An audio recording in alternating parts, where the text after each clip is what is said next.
വീണ്ടും വരുന്നവനായ യേശുക്രിസ്തുവിന്റെ നിസ്തുല്യ നാമത്തിൽ എല്ലാ പ്രിയപ്പെട്ടവർക്കും ക്രിസ്തീയ വന്ദനം ചൊല്ലുന്നു. ഇന്നത്തെ ആത്മലോകം ഒരു പ്രതിസന്ധിയിലാണ്. ഇന്നത്തെ ആത്മലോകത്തിന്റെ പ്രതിസന്ധി എന്ന് പറയുന്നത് സുവിശേഷ ഘോഷണത്തിനായി സാമ്പത്തിക നന്മ ഇല്ല എന്നുള്ളതല്ല. ഇന്നത്തെ ആത്മലോകത്തിന്റെ പ്രതിസന്ധി എന്ന് പറയുന്നത് ദൈവത്തെ ആരാധിക്കുവാൻ വേണ്ടത്ര ആരാധനാ സ്വാതന്ത്ര്യം ഇല്ല എന്നുള്ളതല്ല. ഇന്നത്തെ ആത്മലോകം അനുഭവിക്കുന്ന പ്രതിസന്ധി എന്ന് പറയുന്നത് ഇന്നത്തെ ന്യൂ ടെക്നോളജി അനുസരിച്ച് ദൈവിക ആരാധനയ്ക്കായി അതിന്റെ ടെക്നോളജിയിൽ കീബോർഡുകളോ മറ്റ് സംവിധാനങ്ങളോ ഇല്ല എന്നുള്ളതല്ല.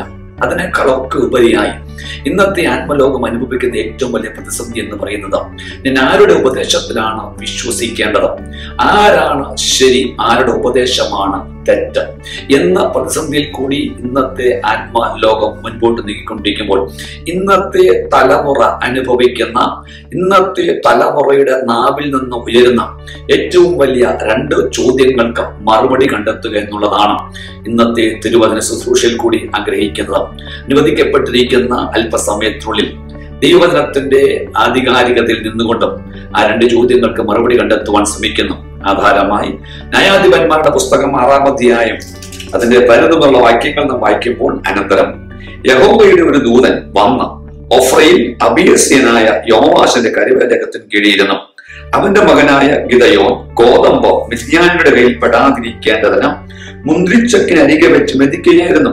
യഹോവയുടെ ദൂതൻ അവന് പ്രത്യക്ഷനായി, അല്ലയോ പരാക്രമശാലിയെ, യഹോവ നിന്നോട് കൂടെയുണ്ട് എന്ന് അവനോട് പറഞ്ഞു.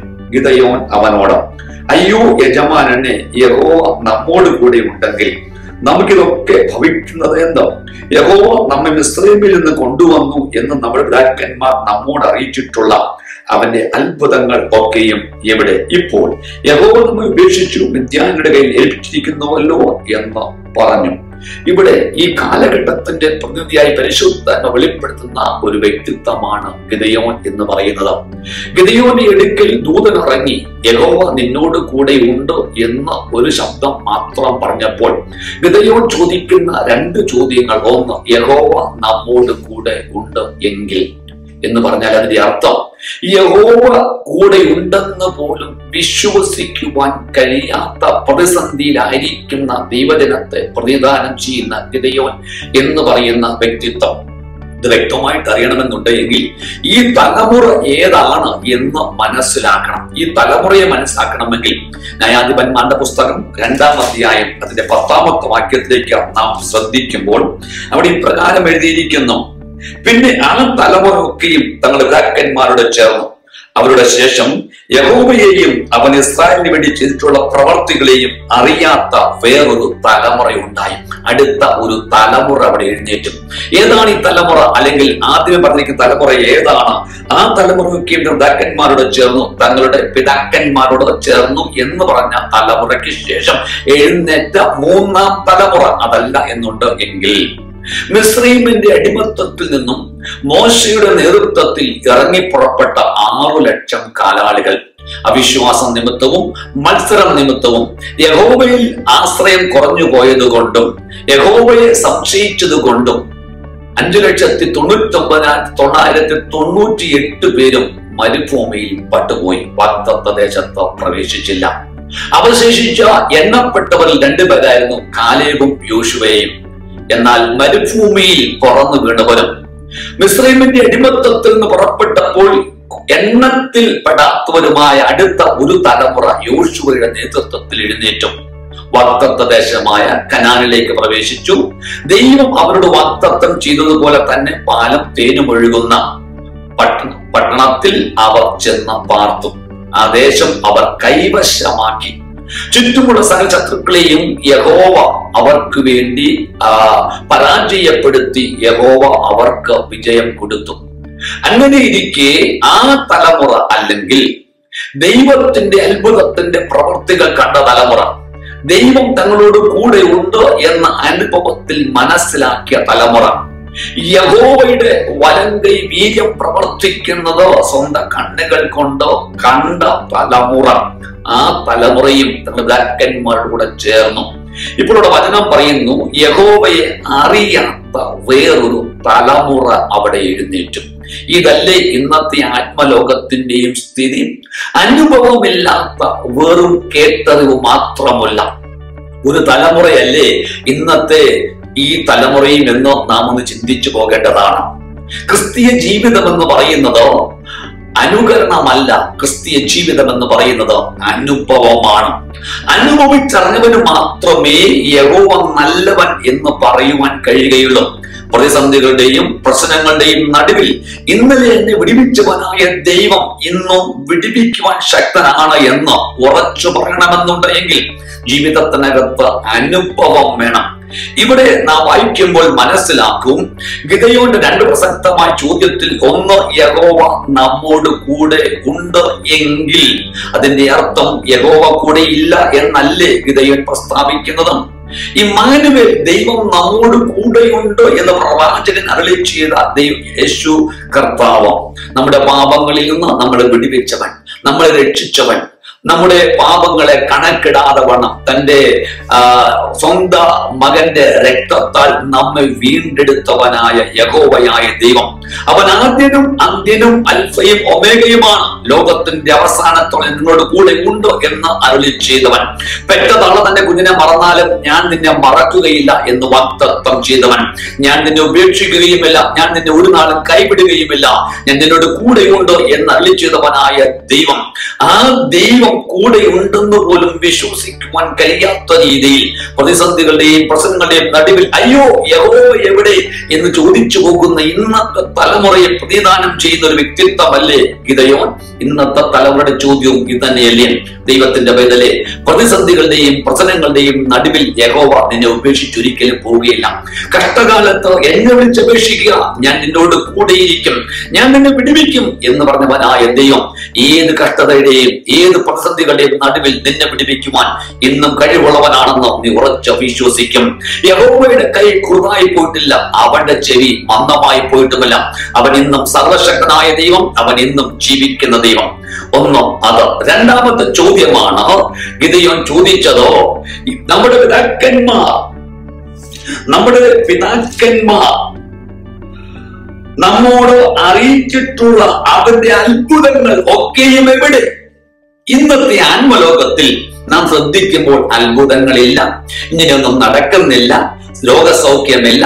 ഇതൊക്കെ 1-ാം നൂറ്റാണ്ടിലായിരുന്നു. അപ്പോസ്തലന്മാരുടെ കൂടെ ഇതെല്ലാം നിന്നുപോയി. ഇന്ന് വെറും വചനം മാത്രം മതി, വചനത്തിനകത്ത് വേരൂന്നണം, വചനമാണ് എല്ലാത്തിനും പ്രധാനം എന്നൊക്കെ പറഞ്ഞുകൊണ്ട് പലവിധമായ ഉപദേശങ്ങൾ നടക്കുമ്പോൾ ദൈവജനം വാസ്തവത്തിൽ കൺഫ്യൂഷനിലാണ്. ദൈവജനത്തിന്റെ ഇടയിൽ പലവിധമായ ഉപദേശങ്ങൾ കൂടിക്കലർന്നിരിക്കുന്നത് കൊണ്ട് ദൈവജനത്തിന്റെ വിടുതൽ ഏറ്റെടുക്കുവാൻ കഴിയാതെ വണ്ണം ഇന്നത്തെ ദൈവജനം ഒരു കൺഫ്യൂഷനിൽ ആയിരിക്കുന്നു. ദൈവത്തിന്റെ പൈതലേ, അത്ഭുതങ്ങളുടെ ദൈവം ഇന്നും മരിച്ചിട്ടില്ല, അവൻ ഇന്നും ജീവിക്കുന്ന ദൈവമാണ്. എന്താ പിതാക്കന്മാർ അവരോട് അരുളിച്ചെയ്ത അത്ഭുതങ്ങൾ? ചെങ്കടലിനെ 2ആയി വിഭജിച്ചോ, ചെങ്കടലിൽ ചെങ്കൽ പാതയൊരുക്കി മറുകര കടത്തിയതോ, മാറായെ മധുരമാക്കിയതോ, മരുഭൂമിയിൽ മഞ്ഞ പൊഴിയിച്ചതോ, രഫീദീമിലെ യുദ്ധത്തിൽ അമാലിക്ക് ശക്തികളെ തോൽപ്പിച്ചുകൊണ്ട് യോശുവയുടെ നേതൃത്വത്തിൽ അവർക്ക് ജയം കൊടുത്തതോ, കാടപ്പക്ഷികളെ വേണ്ടുവോളം അവർക്ക് വേണ്ടി കൊടുത്തതോ, യോർദാനെ പിളർന്നോ എരികോ മതിലിനെ ഇടിച്ചു വീഴ്ത്തി വാഗ്ദത്ത ദേശത്ത് കൊണ്ട് എത്തിച്ച യഹോവ തന്നെ അവർക്ക് മുൻപായി നടന്നതോ? അവർക്ക് ആ അത്ഭുതങ്ങൾ കണ്ടവരായിരുന്നു. പക്ഷേ ഈ തലമുറ, അല്ലെങ്കിൽ ഗിദെയോൻ പ്രതിനിധാനം ചെയ്യുന്ന തലമുറ, അതിനെക്കുറിച്ച് കേട്ട അറിവ് മാത്രമേ ഉള്ളൂ, അവർക്ക് യാതൊരു അനുഭവവുമില്ല. ഇന്ന് അറിവുള്ള അനേകരുണ്ട്. വൈദിക സെമിനാരികളിൽ നിന്നും മറ്റ് പലയിടങ്ങളിൽ നിന്നും പഠിച്ച അറിവ് പലർക്കുമുണ്ട്. അറിവിന്റെ ഒരു ഇമ്പാർട്ടേഷൻ ഇന്ന് ദൈവസഭകളിൽ നടന്നുകൊണ്ടിരിക്കുമ്പോൾ അനുഭവത്തിന്റെ ഇമ്പാർട്ടേഷനിലേക്ക് ദൈവസഭ മടങ്ങി വരേണ്ടത് വളരെ അത്യാവശ്യമാണ്.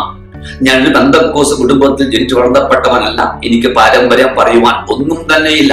എന്റെ മാതാവോ പിതാവോ എന്റെ സഹോദരങ്ങളോ ഇന്നും വിശ്വാസത്തിലല്ല. പക്ഷേ ഇറങ്ങി തിരിച്ച അന്ന് മുതൽ അത്ഭുതങ്ങൾ, ദൈവത്തിന്റെ പ്രവർത്തികൾ എന്റെ കണ്ണുകൊണ്ട് കണ്ടതോ എനിക്കെങ്ങനെ മറക്കാൻ ഒക്കും? എനിക്കെങ്ങനെ പറയുവാൻ കഴിയും അത്ഭുതങ്ങൾ നിന്നുപോയെന്നോ? ഭൂതങ്ങൾ പുറത്താക്കപ്പെടുന്നതോ, രോഗികൾ സൗഖ്യമാകുന്നതും, ട്യൂമറുകൾ അപ്രത്യക്ഷമാകുന്നതോ എന്റെ കണ്ണുകൊണ്ട് എന്റെ ശുശ്രൂഷയെ കണ്ടതോ എങ്ങനെ എനിക്ക് വിവരിക്കാതിരിക്കുവാൻ ഒക്കും? അത്ഭുതങ്ങളുടെ ദൈവം മരിച്ചിട്ടില്ല. ദൈവത്തിന്റെ പിതലെ, അത്ഭുതങ്ങളുടെ ദൈവം ഇന്നും ഇന്നും ഇന്നും ജീവിക്കുന്നു. അത്ഭുതങ്ങളുടെ ആരംഭമായി കാനാവിലെ കല്യാണ വിരുന്നിൽ മണവും ഗുണവുമില്ലാത്ത വെറും പച്ചവെള്ളത്തെ വീര്യമുള്ള വീഞ്ഞാക്കി മാറ്റി അത്ഭുതങ്ങളുടെ ആരംഭം കുറിച്ചവൻ ഇന്നും ജീവിക്കുന്നു. അവൻ മരിച്ച മണ്ണടിഞ്ഞൊരു ദൈവമല്ല. അവൻ മരിച്ച വെള്ളിയിൽ നിന്ന് ഉയർത്തെഴുന്നേറ്റ ദൈവത്തിന്റെ വലത്തു ഭാഗത്തിരുന്നു കൊണ്ട് എനിക്കും നിനക്കും വേണ്ടി പക്ഷപാതം ചെയ്യുന്നവൻ നിന്റെ ജീവിതത്തിനകത്തോ, നിന്റെ പ്രതിസന്ധികളുടെ നടുവിൽ, നിന്റെ ചോദ്യങ്ങളുടെ നടുവിൽ, നിന്റെ പ്രശ്നങ്ങളുടെ നടുവിൽ ഒരു അത്ഭുതത്തെ ചെയ്യുവാൻ സർവശക്തനായ ദൈവമെന്ന് ഇന്ന് പകൽക്കാലം ഉറച്ചു വിശ്വസിക്കൂ. പക്ഷെ എന്താണ് പറ്റിയത്? അതിനുവേണ്ടി എന്താണോ നമ്മളോ ശ്രദ്ധിക്കേണ്ടതായ വിഷയം? അപ്പോസ്തലനായ പൗലോസ് എഫേസസിലെ സഭയ്ക്ക് ലേഖനം എഴുതിയപ്പോൾ അതിന്റെ 1-ാം അധ്യായം 16 വാക്യം നാം വായിച്ചു കഴിയുമ്പോൾ പ്രധാനപ്പെട്ട ഒരു പ്രാർത്ഥനയുണ്ടോ? ദൈവത്തെ കുറിച്ചുള്ള പരിജ്ഞാനത്തിനായി നിങ്ങളുടെ ആത്മകണ്ണുകൾ തുറന്നുകൊണ്ട് വിശ്വസിക്കുന്ന നമുക്ക് വേണ്ടി വ്യാപരിക്കുന്ന ദൈവശക്തിയുടെ അളവറ്റ വലിപ്പം ഇന്നതെന്ന് നിങ്ങൾ തിരിച്ചറിയേണ്ടത് എന്ന് പറഞ്ഞാൽ ആത്മകണ്ണ് തുറക്കണം എന്ന് പറഞ്ഞാൽ അകം കണ്ണ് തുറക്കണം. ആരാണ് ആത്മീകൻ? അകം കണ്ണ് തുറന്നവനാണ് ആത്മീകൻ എന്ന് പറയുന്നത്. ആത്മീകതയുടെ വേഷം കെട്ടി വേഷഭൂഷാദികൾ ഇഷ്ടം പോലെയുണ്ടോ? ഭക്തിയുടെ ഭാവം കഴിച്ച് ശക്തിയെ തിരിച്ച് ഭക്തിയുടെ മാർഗം ആദായ മാർഗമായി കണ്ട ഒരു ദൈവജനത്തെയല്ല ഇന്ന് പകൽക്കാലം ദൈവം ആഗ്രഹിക്കുന്നത്. മറിച്ചോ അവന്റെ ശക്തിയെ തിരിച്ചറിഞ്ഞ്, അവന്റെ വചനത്തെ തിരിച്ചറിഞ്ഞ്, അവന്റെ വചനത്തിലും ശക്തിയിലും ഒരുപോലെ മുന്നേറുന്ന ഒരു കൂട്ടം ദൈവജനത്തെ വാർത്തെടുക്കുവാൻ ഈ കാലഘട്ടത്തിലും ദൈവത്തിന് പദ്ധതിയുണ്ടെന്നോ ഞാൻ പറയുമ്പോൾ ഇന്ന് പകൽക്കാലം വിശ്വസിക്കുന്ന നിനക്ക് വേണ്ടി വ്യാപരിക്കുന്ന ദൈവസ്ഥ വലിപ്പം പിന്നെന്ന് തിരിച്ചറിയുവാൻ നിങ്ങളുടെ ആത്മകണ്ണുകൾ തുറക്കപ്പെടുമാറാകട്ടെ എന്ന പ്രാർത്ഥനയോടുകൂടി ഞാൻ എന്റെ വിഷയത്തെ ഇവിടെ അവസാനിപ്പിക്കുന്നു. ദൈവമായ കർത്താവ് നിങ്ങളെ ഏവരെയും അനുഗ്രഹിക്കുമാറാകട്ടെ.